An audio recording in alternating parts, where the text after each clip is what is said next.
नमस्कार माताएं एवं बहनों, स्वागत है आप सभी का एक और हमारी नई वीडियो में। है माता लक्ष्मी है जगत जननी है भगवान विष्णु। जो भी इस वीडियो को पूरा देखें उसके जीवन से दुख दर्द हमेशा के लिए समाप्त कर देना है। माता लक्ष्मी मेरा आपसे हाथ जोड़कर निवेदन है कि जो भी इस वीडियो को लाइक एवं हर एक माता बहन तक इस वीडियो को शेयर करें, उसके जीवन में कभी दुख दर्द मत आने देना है। माता वैष्णो, आज की वीडियो में हम आपको बताएंगे कि निर्जला एकादशी के दिन आपको गौ माता को कौन सी ऐसी एक चीज खिला देनी है जिससे आपकी हर एक मनोकामना इच्छा अवश्य ही पूरी होगी। मित्रों, गुरुजी ने अभी अपनी कथा में एक छोटा सा उपाय बताया है जो आप निर्जला एकादशी के दिन कर लेते हो तो मन कर चलिए आपका जीवन बदलना तय है। इसलिए महायुद्ध टीवी चैनल की इस वीडियो को आप पूरा देख लेना, क्योंकि जो आज की वीडियो में बताया गया है वह आपके लिए जानना बेहद जरूरी और खास है। चलिए गुरुजी से हम विस्तार से सभी बातों को जान लेते हैं कि निर्जला एकादशी का व्रत हमें किस प्रकार रखना है और गौ माता को ऐसी कौन सी एक चीज खिला देनी है। मित्रों, अभी तक आपने कमेंट बॉक्स में जय भगवान विष्णु जय माता लक्ष्मी ना लिखा हो तो अवश्य ही लिख दे। चलिए जान लेते हैं। निर्जला एकादशी के दिन चुपचाप गाय को खिला दें। यह एक छोटी सी चीज, उससे पहले दोस्तों जान लेते हैं निर्जला एकादशी के बारे में। हर महीने एकादशी का पर्व आता है, लेकिन ज्येष्ठ महीने में आने वाली निर्जला एकादशी सबसे ज्यादा महत्वपूर्ण होती है। आइए जानते हैं साल 2024 में निर्जला एकादशी कब है। दोस्तों, निर्जला एकादशी तिथि भगवान विष्णु को समर्पित है। माना जाता है इस भगवान विष्णु का व्रत करने से और उनकी पूजा करने से सभी पापों का नाश हो जाता है और मोक्ष की प्राप्ति होती है। ज्येष्ठ का महीना 18 जून 2024 से शुरू हो गया है। ज्येष्ठ माह के कृष्ण पक्ष की निर्जला एकादशी और शुक्ल पक्ष की निर्जला एकादशी दोनों ही बहुत महत्वपूर्ण मानी जाती है। ज्येष्ठ माह में गर्मी चरम पर होती है और एकादशी में 24 घंटे व्रत किया जाता है, जो बहुत कठिन होता है। आइए जानते हैं इस साल निर्जला एकादशी 2024 की डेट, पूजा मुहूर्त और क्यों किया जाता है। यह व्रत ज्येष्ठ माह के शुक्ल पक्ष की एकादशी तिथि की शुरुआत 17 जून को सुबह 4:43 से होगी। वहीं इस तिथि का समापन 18 जून को सुबह 6:24 पर होगा। ऐसे में निर्जला एकादशी व्रत 18 जून को किया जाएगा। इस निर्जला एकादशी का क्या महत्व होता है दोस्तों? अपार शब्द का अर्थ होता है असीमित, यानी कि निर्जला एकादशी का व्रत करने वालों को असीमित सुख और धन की प्राप्ति होती है। इसी कारण इसे एकादशी कहा जाता है। इतना ही नहीं, दशी को असीमित लाभ देने वाली एकादशी भी कहा जाता है। निर्जला एकादशी समस्त पापों से मुक्ति दिलाने वाली एकादशी में से एक मानी जाती है। ऐसी मान्यता है कि इस व्रत को करने से पापों का अंत होता है। इतना ही नहीं, व्यक्ति को कई तरह के रोग दोष और आर्थिक समस्याओं से भी छुटकारा मिलता है और अक्षय पुण्य की प्राप्ति होती है। पांडवों ने श्री कृष्ण के मार्गदर्शन में इस व्रत को करके महाभारत युद्ध में विजय प्राप्त की थी। दोस्तों, निर्जला एकादशी के दिन स्वर्ग का दरवाजा खुल जाता है, इसलिए इस दिन किया गया दान पुण्य अन्य दिनों में किए गए दान पुण्य से अधिक फलदायी होता है। वास्तव में 18 जून निर्जला एकादशी के दिन अगर आप यह उपाय कर लेते हो तो यकीनन आप परमाण की कृपा होगी और आप धनवान बन जाओगे। आप धनवान ना बने तो मुझे बताना दोस्तों, बस जो उपाय आपको बताया जाए वह उपाय लेना। चलिए जानते हैं एकादशी के दिन चुपचाप गाय को खिला दे। यह एक छोटी सी चीज, रोडपति भी होंगे, करोड़पति मिलेंगे। सभी संकट और कष्टों से मुक्ति, मृत्युदंड पितृदोष तुरंत होगा खत्म। पूरे साल आपके भरे रहेंगे अन्न धन के भंडार। यूं कहे कि आपकी 7 पुश्ते तक करेंगे। रुपयों पैसों पर राज्य दोस्तों, 7 पीढ़ियों तक बैंक बैलेंस बढ़ता चला जाएगा। सभी भी दुख दर्द संकट कष्ट है वह दूर हो और सभी सुख आपके कदमों में आ जाएंगे। सभी सुख आपके कदम चूमेगी। यदि आप यह एक छोटी और खास चीज चुपचाप गाय को खिला देते हैं तो तत्काल गरीबी आपके जीवन से खत्म हो जाएगी। यूं कहे व्यक्ति रंग से राजा बन जाता है और 33 कोटि देवी देवताओं को धारण करने वाली गौ माता की भी कृपा व्यक्ति पर आज जी बरसती। व्यक्ति के घर में कभी भी अनंत धन वस्त्र कमी नहीं होती है। धन के भंडार व्यक्ति के घर में भरे रहते हैं। व्यक्ति के जीवन से काल, गरीबी, खत्म हो जाती है। तो दोस्तों, कौन कौन से वे गाय से जुड़े खास और महत्वपूर्ण उपाय हैं जिन्हें यदि आप एकादशी के दिन कर लेते हैं तो दोस्तों यकीन मानिए आपके घर में अन्न धन के भंडार सदैव भरे रहेंगे। जो भी जीवन के दुख दर्द संकट कष्ट हैं वह सभी दूर हो जाएंगे। इस वीडियो में हम आपको उसी एक खास और महत्वपूर्ण चीज के बारे में बताएंगे, क्योंकि आपको एकादशी के दिन गाय को जरूर खिलानी है। तो दोस्तों, फायदे के लिए पूरा वीडियो देखना।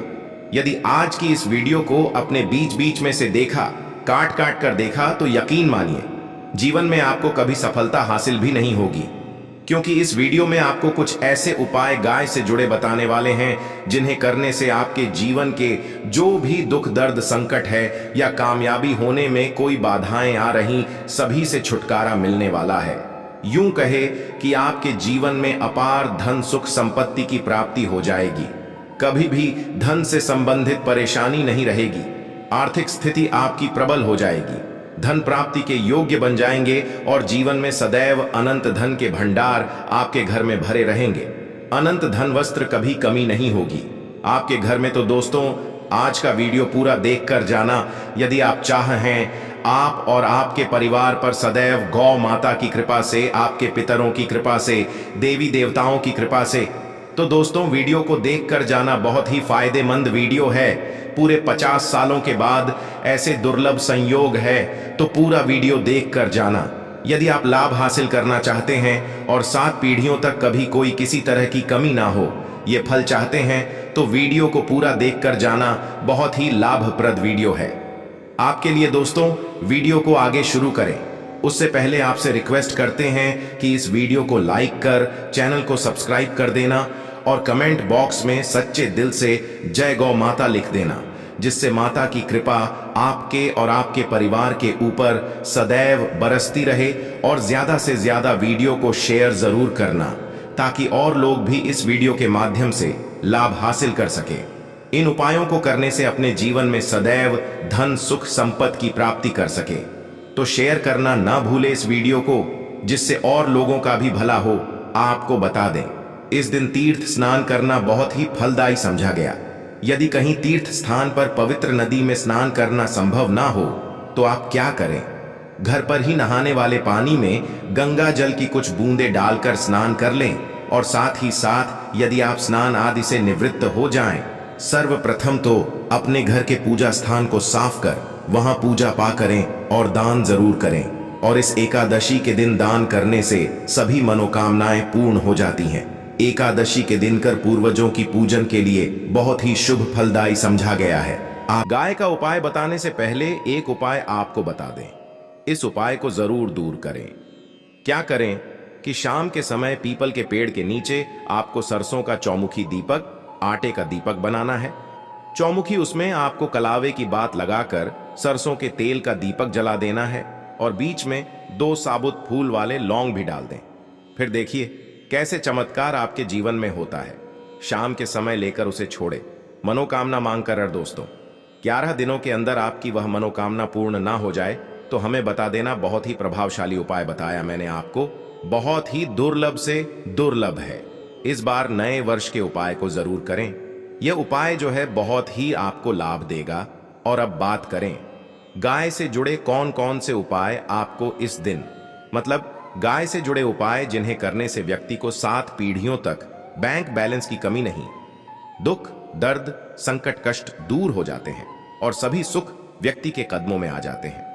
कदम चूमती है, सभी सुख और घर में धन के भंडार सदैव भरे रहते हैं, कोई कमी नहीं होती।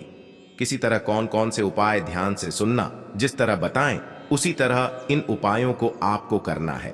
तो चलिए शुरू करते हैं। कौन कौन से गाय से जुड़े उपाय हैं? प्रभावशाली चमत्कारिक उपाय है जो कि आपकी किस्मत को चमका देंगे। एकादशी से आपको लाभ शुरू करते हैं। दोस्तों, सनातन परंपरा में गाय गंगा और गायत्री का बहुत ज्यादा धार्मिक महत्व है। मान्यता है कि गौ माता के शरीर पर 3 कोटि देवी देवताओं का वास होता है। गौ माता की पूजा करने वाले जातक पर इन सब देवी देवताओं की कृपा बरसती है। गौ सेवा से न सिर्फ इस जन्म के बल्कि पूर्व के भी दोष दूर हो जाते हैं। गाय से हासिल पंचगव्य का उपयोग जरूर शामिल करें। क्योंकि पंचम गव्य के बिना कोई भी पूजा पाठ और हवन सफल नहीं होता। या दोस्तों, गौ कृपा पाने के लिए प्रतिदिन, सप्ताह अथवा महीने में परिवार समेत एक बार गौशाला जाने का नियम जरूर बनाए और वहां गायों को हरा चारा जरूर खिलाए। इससे आपको शुभ फलों की प्राप्ति होगी और साथ ही साथ गौ सेवा और गौ पूजा से 9 ग्रह शांत हो जाते हैं और इनसे जुड़े दोषों का निदान हो जाता है। गर्मियों में गौ माता को पानी पिलाए और सर्दी में गौ माता को गुड़ जरूर खिलाए। ध्यान रखें कि गर्मियों में गाय को गुधिया, अनेक देवी देवता को अपने नए शरीर पर धारण करने वाली गौ माता जुड़े कई शुभ और अशुभ संकेत भी होते हैं। मसलन गाय का दूध धोते समय यदि गाय ठोक मार दे और सारा दूध बिखर जाए तो अब शगुन होता है। यदि कोई यात्रा पर निकल रहा हो और गाय अपने बछड़े को दूध पिलाती सामने आ जाए तो निश्चित रूप से जिस यात्रा के लिए आप निकले हैं वह यात्रा आप जरूर ही सफल होगी और वह जिसके लिए आप निकले हैं वह जरूर ही पूर्ण होगा। यात्रा पर जाते समय बाएं ओर की आवाज आना और रात्रि में गाय की हुंकार करना भी शुभ होता है। दोस्तों, साथ ही करना भी शुभ होता है। दोस्तों, साथ ही साथ गाय के साथ आप भूल कर भी दुराचार ना करें, अन्यथा मिलता है घोर पाप और जीवन भर की परेशानियां बनी रहती हैं। जी हां दोस्तों, गाय को राष्ट्रीय पशु बनाए जाने और इन्हें मौलिक अधिकार दिए जाने की बात हो रही है तो सवाल उठता है, गाय संस्कृति का अहम हिस्सा है, तब भी गाय के साथ लोग खराब व्यवहार कैसे कर लेते हैं। गाय दर दर भटकती रहती है, भरपेट इन्हें चारा तक लोग नहीं देते। गाय जब तक दूध देती रहे तो उनकी सेवा होती है और जैसे ही दूध देना बंद कर देती है तो लोग इन्हें उनकी किस्मत पर छोड़ देते हैं, सड़कों पर और गलियों में भटकने के लिए। ऐसे में गोवंश जीवों को कोई डंडे मारता है तो कोई पानी डाल देता है, कभी वाहनों की चपेट में आ जाती है तो कभी बीमार होकर बेचारी यह गाय दम तोड़ देती है। ऐसे में जरूरत है इन बातों को जानने की गाय को लेकर शास्त्रों में क्या कहा गया है, गाय के साथ कैसा व्यवहार करना चाहिए। दोस्तों, गाय को कभी भी मारना पीटना नहीं चाहिए। शास्त्रों में गाय को माता का दर्जा दिया गया है। गाय को मारने वाला माता को मारने पीटने वाले के समान पाप का भागीदार समझा जाता है। नर्क लोक में वर्षों तक कष्ट भोगना पड़ता है, अगले जन्म पशु योनि में मिलता है। कथा है कि गौतम मुनि ने गलती से गाय को डांव मार दिया था, जिससे गाय की मृत्यु हो गई थी और इस पाप से लिए इन्हें वर्षों तक तपस्या करनी पड़ी। भगवान श्री कृष्णा जी ने बैल स्वरूप में आए वृद्धाश्रम का वध कर दिया था, जिससे मुक्ति के लिए भगवान श्री कृष्णा को संपूर्ण तीर्थों को एक कुंड में बुलाना पड़ा और इस कुंड में स्नान से वह पाप मुक्त हो गए थे। दोस्तों, साथ ही साथ पानी पी रही गाय को भगाते हैं, वे घोर पाप के भागी बनकर नर्क भोगते हैं, ऐसा पुराणों में बताया गया है। जबकि जो लोग गाय के लिए प्याऊ और चार बनवा वह महाभाग्यवान होते हैं। ऐसे लोग घोर पाप से मुक्त होकर स्वर्ग पा जाते हैं और बड़े ही धनवान कुल में जन्म लेकर सुख भोगते हैं। और साथ ही साथ आराम कर रही गाय को कष्ट देकर कभी भी उठाना नहीं चाहिए। कहते हैं कि जिस स्थान पर गाय बैठी है वहां से नकारात्मक ऊर्जा खत्म हो जाती है। गाय के बैठने की जगह को जो लोग नियमित साफ रखते हैं वह जन्म में किए गए जाने अनजाने में पापों से मुक्ति हो जाती और गोलो लोक में स्थान पाते हैं। गाय को डंडा मारकर उठाना, पानी डालकर उठाने से मनुष्य पाप का भागी बनता है और अगले जन्म में उसे दर दर भटकना पड़ता है। और साथ ही साथ शास्त्रों में बताया गया है कि गाय का दूध उसके बछड़े के लिए होता है।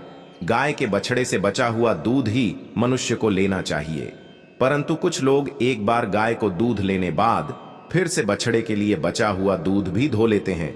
ऐसा करना गौर कहां जा जाता है।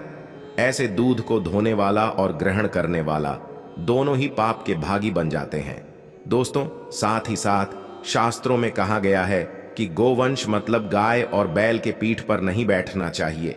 इनकी पीठ पर बैठने से महापाप लगता है। ऐसे लोगों को नर्क की यातना भोगनी पड़ती है। एकमात्र देव के अंश के उत्पन्न नंदी ही गोवंश है, जिस पर स्वयं महादेव और महादेवी सवारी करती हैं, क्योंकि नंदी ने स्वयं होनी इच्छा से महादेवी की सवारी बनना स्वीकार किया था। और साथ ही साथ शास्त्रों में गाय के दान को बहुत ही महत्व दिया गया है, परंतु ऐसी गाय का दान कभी नहीं करना चाहिए जो बूढ़ी और बीमार हो। कठोपनिषद में नचिकेता की कथा भी इस संदर्भ में